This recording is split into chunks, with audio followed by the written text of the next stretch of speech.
5,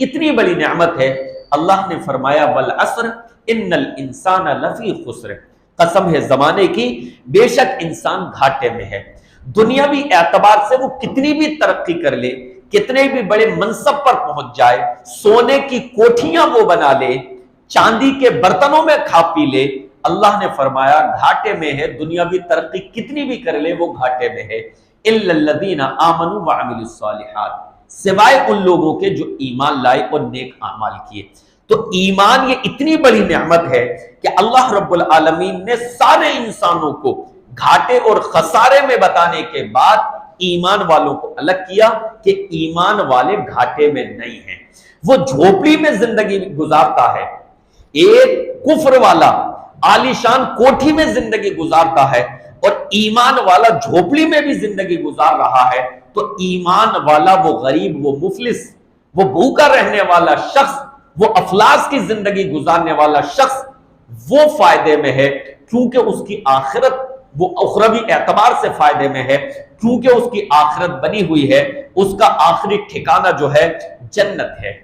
اور کوٹھیوں میں رہنے والا اگر ایمان سے محروم ہے تو دنیاوی یہ عیش و راحت، آرام سکون اس کے کسی کام کا نہیں۔